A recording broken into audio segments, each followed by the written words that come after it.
일꾼이라는 제목을 가지고 함께 말씀을 듣도록 하겠습니다. 몇 주 전인가요? 빌리 그레함 전도대회 50주년 기념 대회가 있었어요. 예. 빌리 그레함이라는 목사님은 미국의 유명한 부흥사거든요. 이제 돌아가셨는데요. 이분을 모시고 1973년에 여의도에서 대규모 부흥 집회, 전도 집회가 있었다고 합니다. 지금은 이제 여의도 공원이 되어 있는 자리가 예전에는 이제 그냥 아스팔트로 깔린 광장이었는데요. 그곳을 가득 채울 정도로, 그래서 뭐 연인원 추산키로는 300만 명, 왔다 갔다 한 연인원들이 300만 명이 넘는 인원이 참석했을 정도로 아주 대규모 집회였습니다.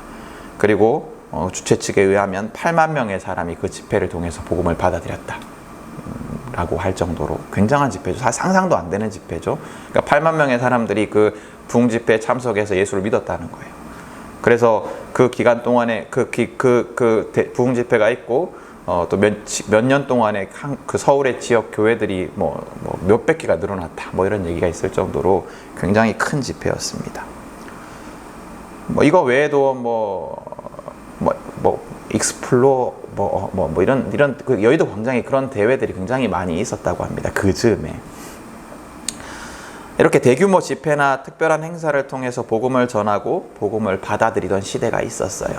그래서 교회마다 부흥 집회들을 하고 거기에 막 이렇게 가족들, 이웃들을 데리고 와서 예수를 믿고 이런 일들이 많이 있던 시대가 있었습니다. 그러나 이제는 그런 방식으로 복음을 전하는 것이 굉장히 어려워진 시대인 것 같아요. 이런 상황의 변화, 전도의 상황의 변화의 이유에는 교회에 대한 이미지의 변화도 있는 것 같습니다. 한국 교회가 앞서 말한 집회에서처럼 말도 안 될 정도로, 우리가 지금 생각해 볼 땐 말도 안 될 정도로 많은 회심자가 생겨나고 크게 성장하던 시절이 있었습니다. 그러나 모든 것이 다 그렇듯이 그렇게 급속도로 성장을 하다 보면 문제들이 생겨요. 교회가 복음을 소화하지 못하고 복음과 상관없는, 더 나아가서 복음과 반대되는 그런 모습들도 많이 보이게 됩니다. 교회들이. 그러면서 지금은 그런 이제 교회들의 어떤 여러 가지 잘못도 한 가지 이유가 되었겠지만, 지금은 과거에 비해서 교회에 대한 사회적 신뢰도가 굉장히 많이 낮아져 있습니다. 그럼에도 우리 교회가 이제 11월 마지막 주 초청 예배를 계획을 하고 있는데요. 특별한 행사를 하는 건 아니고 그때 맞춰서 이제 우리가 계속 기도하고 있는 분들 모시고 와서 함께 예배 드리면 좋겠다라는 생각을 가지고 계획을 한 겁니다. 그래서 그때 이제 여러분들이 가족들과 이웃들을 데리고 와서 함께 예배 드리고 또 각자 이제 점심도 좀 대접하고 이러면서 또 이제 그런 어떤 복음을 전할 수 있는 기회가 되었으면 좋겠어요. 근데 여러분, 왜 우리 믿음의 선배들은 이 전도에 열심을 다했을까요? 왜 우리는 지금 이렇게 전도에 대해서 좀 부담감을 가지고 있을까요? 그냥 예수 믿고 천국 가면 되는 거 아닌가요? 이 기독교라는 것이. 왜 초대교회, 우리 성경 말씀에 보면 초대교회의 바울과 사도들은 복음을 전하기 위해서, 부활하신 예수를 증거하기 위해서 생명도 아끼지 않았을까요? 그거 그냥 생각해 보면 전도 하든 안 하든 천국 갈 거 아닙니까? 예수 믿었으니까. 그럼 된 거 아닌가요? 왜 굳이 그렇게 했을까요? 그냥 예수 믿고 이 세상에서 평안하게 잘 살다가, 복 받고 잘 살다가 그냥 죽으면 되잖아요. 그죠? 왜 굳이 우리 믿음의 선배들, 우리 여기 사도들을 보면 왜 굳이 목숨을 버려서까지 그렇게 했을까요? 또 왜 지금도 우리는 복음을 전해야 할까요? 전도가 어려워진 세상 속에서 교회를 다닌다는 것을 말하는 것이 좀 부끄러워진, 조롱받는 세상 속에서 왜 우리는 내가 그리스도인임을 드러내고 또 복음을 증거하는 삶을 살아야 할까요? 그건 되게 단순해요. 그 이유는 뭐냐면 하나님이 그러기를 원하시기 때문이에요. 하나님이 그러기를 원하시기 때문에. 하나님이 세상 모든 사람들을, 그리고 세상 모든 생명을 구원하기를 원하시기 때문에 우리는 그렇게 해야 되는 거예요. 하나님은 정말로 한 생명도 놓치고 싶어 하지 않아 하십니다. 하나님은 모든 생명의 구원을 위해서 예수를 십자가로 보내셨습니다. 그리고 이 구원의 길, 예수로 인해서 생겨난 이 구원의 길을 세상 모든 사람들이 다 알기를, 세상 모든 생명들이 다 알기를 원하십니다. 오늘 성경 말씀은 예수님의 말씀을 기록을 하고 있는데요. 예수님이 이렇게 말씀하십니다. 추수할 것은 많은데 일꾼이 적다. 예수님은 오늘 말씀에 보면 모든 도시와 마을을 다니시면서 복음을 선포하시고 병든 자를 고쳐주십니다. 그리고 그들을 바라보시고 그들을 불쌍하게 여기세요. 그들이 목자 없는 양과 같이 고생에 지쳐서 기운이 없었기 때문입니다. 예수님이 왜 이 사람들을 보고 불쌍하게 생각하셨을까요? 왜? 뭐냐면 왜 예수님이 이 사람들을 불쌍히 여기셨냐면 그들에게 주인이 있는데 주인이 없는 양처럼 돌봄을 받지 못하는 양처럼 그렇게 힘들게 살고 있었기 때문입니다. 다시 말하면 하나님이 그들을 구원하셔서 그들의 주님, 그들의 주인이 되어 주시려고 하는데 그 사실을 듣지 못해서, 받아들이지 못해서 고생하는 자들이 안타까우셨던 거예요. 받아들이기만 하면 보살핌을 받는 행복한 삶을 살아갈 수가 있는데 이미 이루어진 그 구원을 받아들이지 못하는 그것 때문에 너무 안타까우셨던 거예요. 너무 불쌍하셨던 거예요. 여러분, 그 사람들을 보면서 불쌍하다고 느꼈을 때가 있으신가요? 불쌍하다라는 생각이 드실 때가 있으신가요?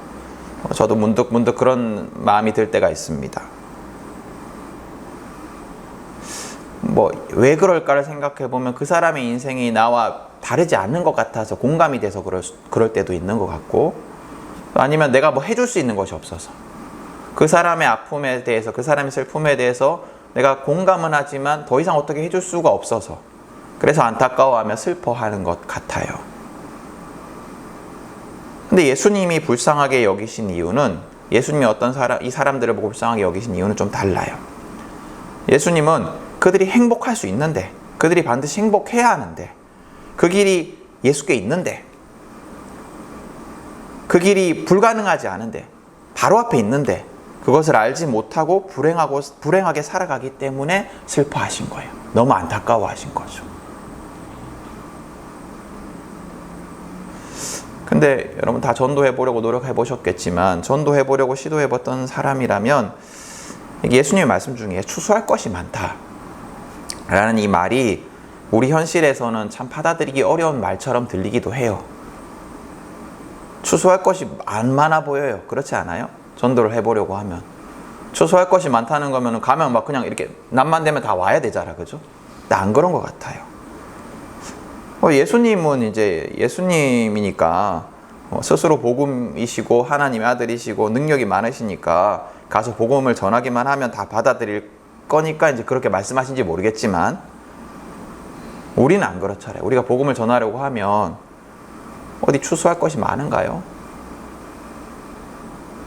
전도할 사람이 막 널려 있나요? 내가 가서 막 얘기만 하면 막 추수가 되는 것 같나요? 전도 이렇게 세미나 이런 데 가보면 전도를 가르치시는 분들이 이렇게 입을 열고 전하지 않아서 그렇지 전하기만 하면 올 사람이 많다 이런 얘기들을 많이 합니다. 그렇지만 그게 현실 속에서 그렇게 쉽지가 않은 것 같아요. 추수할 것이 안 많아 보여요. 왜 그럴까요? 그럼 예수님 말씀이 틀렸을까요? 뭐가 문제일까요? 이게 관점의 차이인 것 같아요. 우리는 어떤 명령을 들을 때 내가 할 수 있을까 없을까를 생각을 해요. 이 명령을 들을 때 내가 이 명령을 따를 수 있을까? 이 명령을 준행할 수 있을까? 이걸 이제 생각을 합니다. 그래서 복음을 전하라 라는 명령을 들을 때 그 과업을 내가 할 수 있을까 없을까를 고민을 해요. 근데 그렇게 생각을 하니까 자신이 없어요.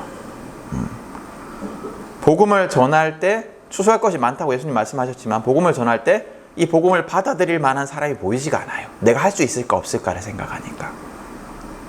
예수님의 이름을 전할 만한 사람들이 보이지가 않습니다. 그래서 추수할 것이 전혀 많아 보이지 않아요. 그러나 여러분, 이 관점을 좀 바꿔보면 이제 내가 할 수 있을까 없을까가 아니라 그 사람에게 복음이 필요한가 아닌가, 그 사람에게 복음이 필요한가 아닌가라는 관점으로 이 말씀을 들어보면 어떻습니까?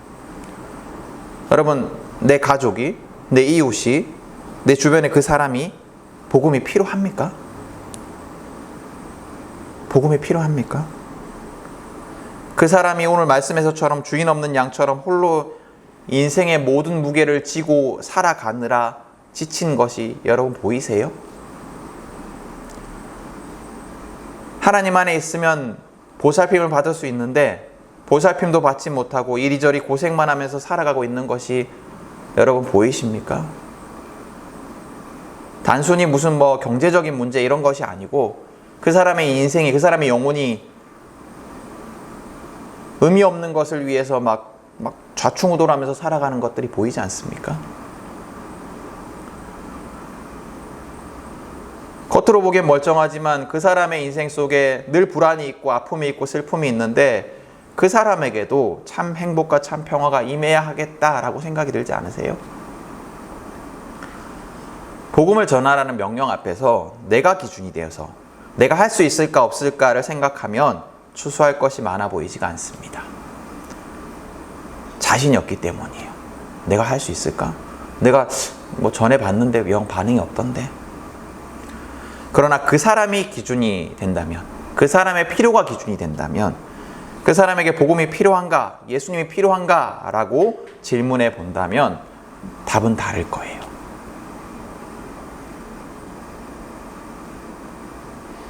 그 사람 정말 추수돼야 되는 사람인 거죠. 복음이 필요한 사람인 거죠. 그리고 거기에 더하여서 또 하나님이 기준이 된다면, 내가 아니라 그 사람 더하여서 하나님이 기준이 된다면 답은 더 달라질 겁니다. 어떤 분이 이 말씀을 가지고 좀 다르게 해석해 놓은 걸 봤어요. 어떻게 해석을 해놨냐면, 불을 끌 수 있는데 소방관이 부족하다. 불을 끌 수 있는데 소방관이 부족하다. 추수할 것이 많은데 일꾼이 부족하다. 이거를 불을 끌 수 있는데 소방관이 부족하다.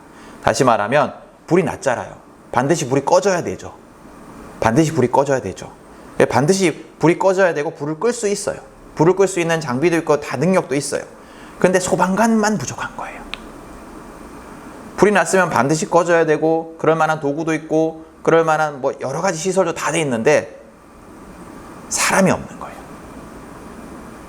하나님 입장에서는, 예수님 입장에서는 지금 그런 상황인 거예요. 그럼 어떻게 해야 됩니까? 사람을 채워달라고 요청해야겠죠.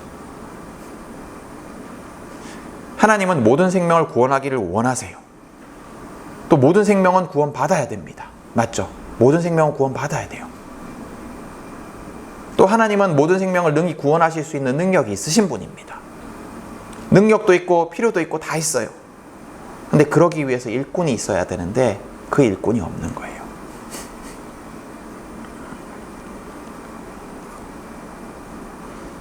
여러분, 또 이렇게 생각할 수도 있습니다. 하나님이 모든 영혼을 구원하기를 원하신다라고 하고 하나님에게 구원의 능력이 충분히 있으시다라고 하면 그럼 나는 이제 기다리기만 하면 되겠네. 하나님이 알아서 하시겠네 라고 생각할 수가 있어요. 괜히 전도한다고 애쓰고 기도하고 수고하고 섬기고 예수님의 이름 전하고 이럴 필요 없겠네. 그냥 하나님이 원하신다고 하고 하나님이 하실 거라고 하니까 그냥 기다리기만 하면 되겠네. 이렇게 생각할 수도 있어요.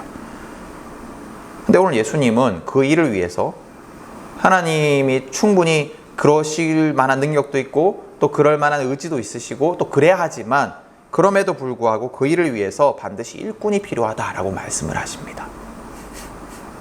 그리고 그 일꾼이 누구냐? 바로 나이고 우리예요. 우리가 주인의 명령을 따라서 밭에 나가 수고하지 않으면 추수할 것이 널려 있어도, 구원을 받아야 될 사람들이 널려 있어도, 그들이 구원을 받을 수 있을 것이 분명함에도 불구하고 추수할 수 없다라고 말씀을 합니다. 우리가 하나님의 명령을 따라서 복음을 전하는 수고를 하지 않으면 그들이 구원을 얻지 못한다라고 말씀을 하세요. 그렇기 때문에, 그래서 예수님의 제자들은 생명을 아끼지 않고 복음을 전한 겁니다. 일꾼이 부족하다라는 그 예수님의 명령에 순종하여서. 그리고 심지어 예수님도 복음을 전하셨습니다. 그리고 우리의 믿음의 선진들도 그러했고 우리도 그러해야 합니다.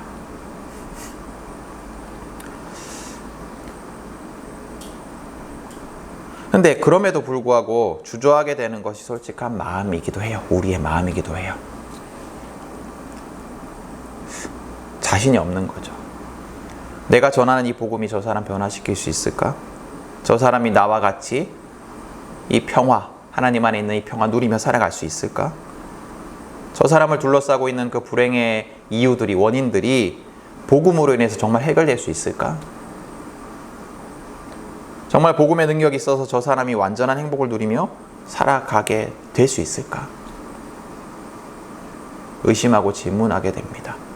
내가 예수님의 이름을 전한다고 해서, 내가 교회 한번 데려온다고 해서 저 사람이 변할까?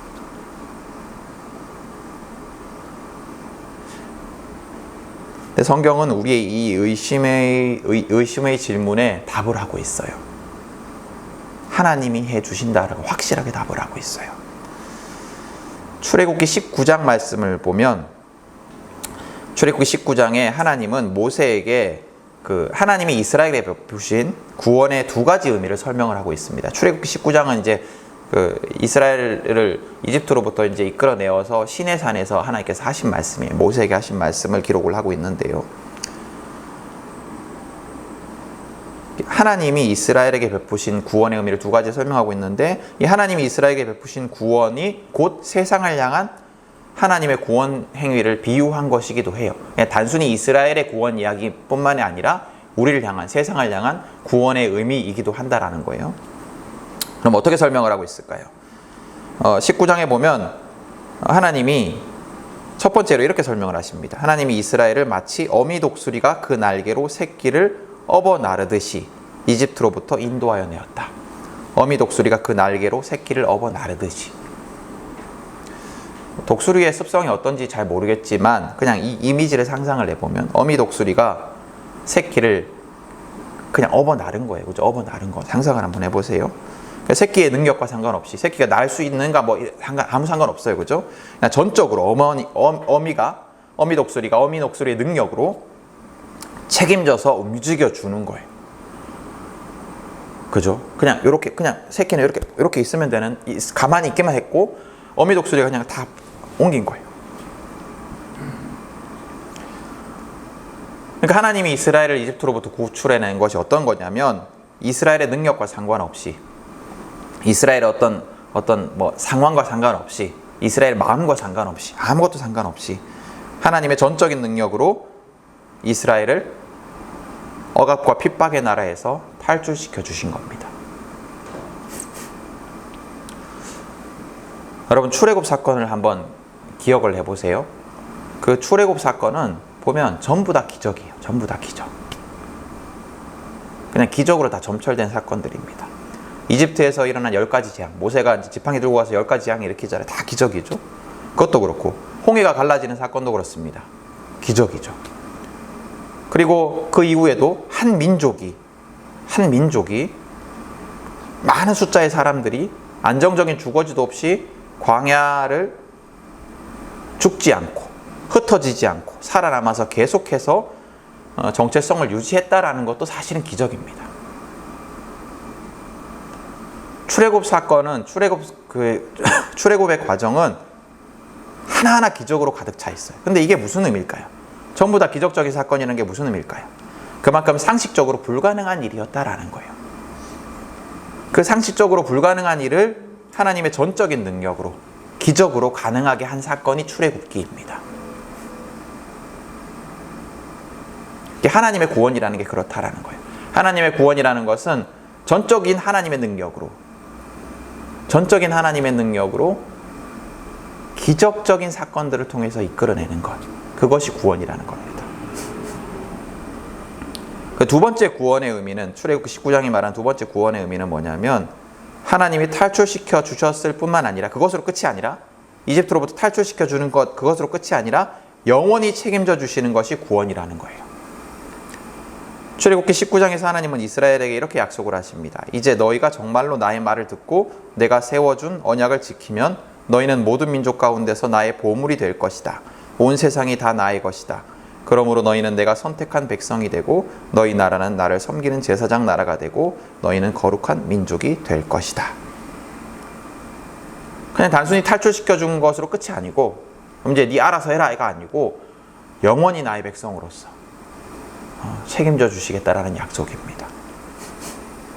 근데 이 약속이 이제 그냥 이렇게 표면적으로만 보면 이스라엘이 이렇게 하나님의 말씀을 잘 들으면, 조건을 충족하면, 말 잘 들으면 내가 이렇게 해줄게 라고 이렇게 들리기도 하지만 실제로는 그렇지 않아요.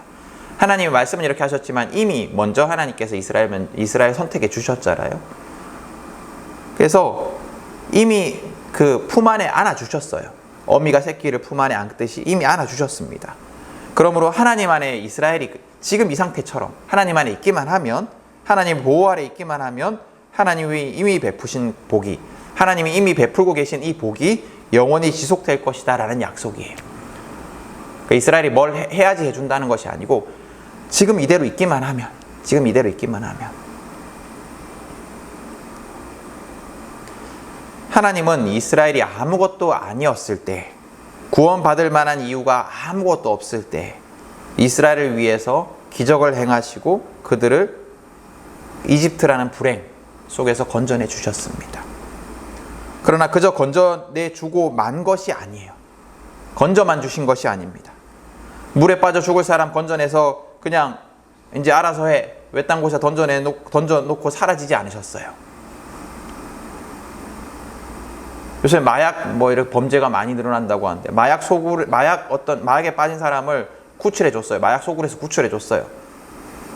그러고 그대로 놔둬버리면 어떻게 되겠어요? 이 사람 다시 마약하러 들어가겠죠. 이제 마약에 빠지지 않도록 도와주고 생계를 마련해주고 막 이렇게 해줘야 되는데 단지 구출만 해주고 나 몰라라 하는 것처럼 하지 않으셨다라는 거예요. 하나님의 구원이라는 것이. 하나님의 구원은 구출해 주셨을 뿐만 아니라 그들을 영원히 책임져 주셨습니다. 단순히 구출해 주시는 분이 아니라 영원히 책임져 주시는 분, 그 하나님이 우리 하나님이에요. 그리고 그 하나님이 우리를 구원하셨고 그 하나님이 우리의 가족과 이웃을 구원하기를 원하신다라는 겁니다.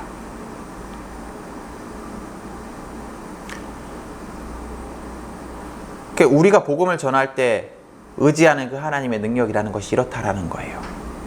그리고 하나님은 이미 이스라엘의 그 구원 역사를 통해서 우리에게 그것을 증거하셨어요. 이렇게 해주실 거다.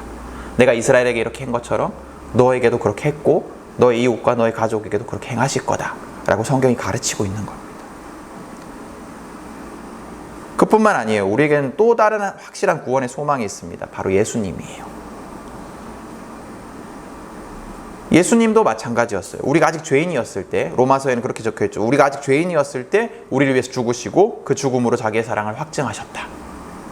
우리가 아직 죄인이었을 때, 구원받을 만한 아무 이유도 조건도 없을 때, 아무 이유 없이 우리를 구원하기 위해서, 우리를 죽음에서 건지시기 위해서 죽으셨습니다.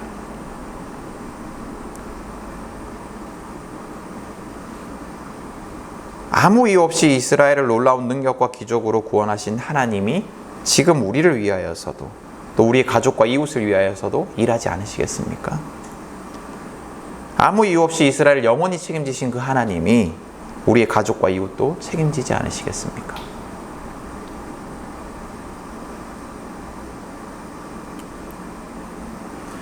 그리고 우리에게는 마지막 하나 더 증거가 있습니다. 하나님이 구원하실 것이라는, 하나님이 내 가족과 이웃을 구원하실 것이라는 증거가 또 하나 더 있어요. 그게 뭐냐면 바로 우리 자신이에요. 여러분, 우리가 하나님의 구원을 누리고 있는가가 우리가 전하는 복음의 그 증거가 됩니다. 우리가 우리의 가족과 이웃들에게 복음을 전하기에 앞서서 내가 구원을 누리고 있는가, 내가 복음의 능력을 경험하고 있는가 질문해 봐야 합니다. 내가 정말로 누리고 있어야지, 내가 정말로 경험하고 있어야지, 그것을 깨닫고 기억하고 있어야지 우리에게 확신과 용기가 생기기 때문이에요. 여러분, 내가 누리지 못하는 구원을 누구에게 증거하겠습니까? 나조차 경험하지 못한 그 구원을 누구에게 확신을 가지고 전할 수 있겠습니까? 예수를 믿어도 내 인생조차 변하지 않았는데 남의 인생이 어떻게 바뀔 거라고 확신할 수 있겠습니까? 그래서 우리는 스스로에게 늘 질문해보고 기억해 봐야 합니다. 나는 하나님의 구원을 경험하고 있는가? 내 인생 속에 이스라엘이 경험한 그 출애굽의 사건이 있는가? 이스라엘이 경험한 것처럼 극적인 사건은 아닐지라도 내 삶이 점점 지속적으로 이전과 다르게 억압과 슬픔과 불행에서 건져내지고 있는가? 내가 하나님 때문에 걱정이 없고 하나님 때문에 위로를 얻고 하나님 때문에 기쁜 삶을 살아가고 있는가? 질문해 봐야 합니다. 여러분, 하나님이 나의 삶을 영원히 책임지신다는 확신이 있으십니까? 두려울 때도 있고 불안할 때도 있겠지만 그럼에도 하나님이 그 불안과 두려움 속에서도 나와 함께 하시며 나를 책임지신다는 사실, 여러분 기억하며 살아가고 있습니까?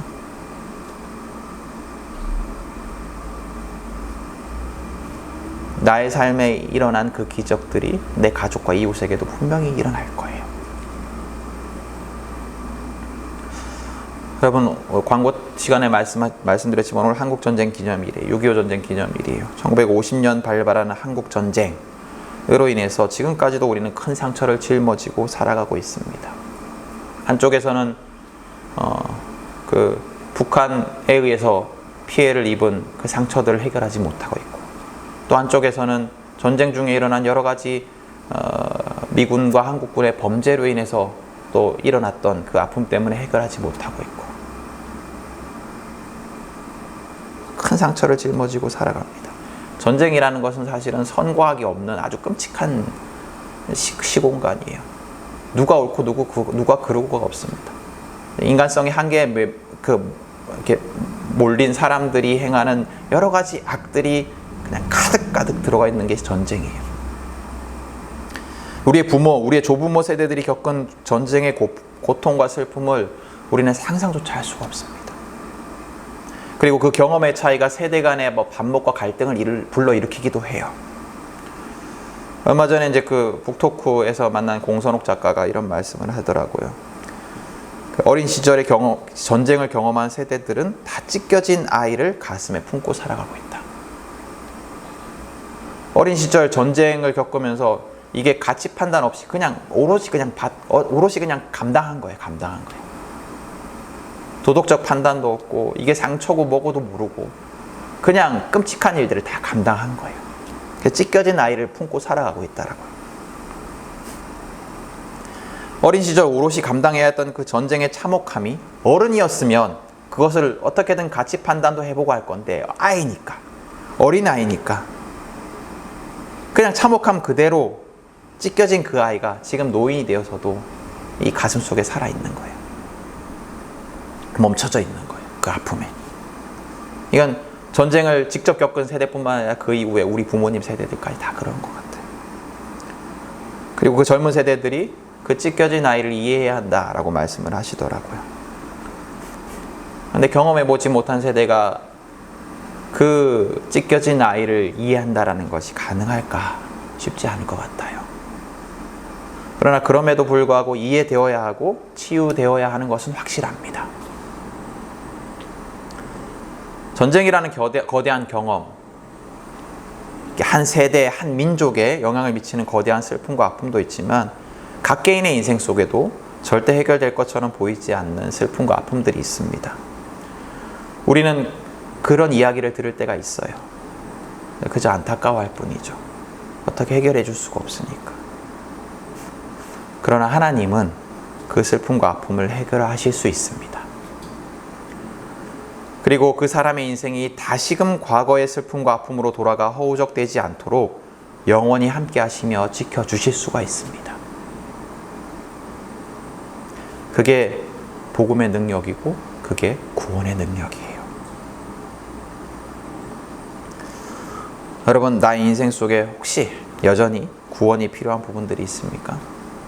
하나님이 반드시 치유와 회복과 또 평화의 구원을 이루어 주실 겁니다.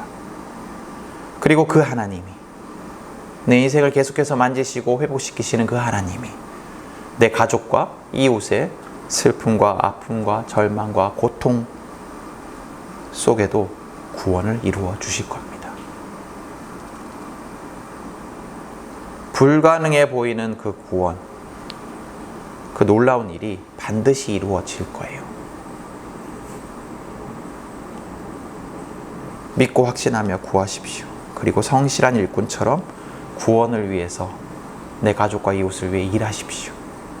위하여 기도하시고 헌신하시고 수고하십시오. 그 사람, 내 가족과 내 이웃 반드시 구원받아야 하는데, 반드시 구원받을 수 있는데 사람이 없습니다.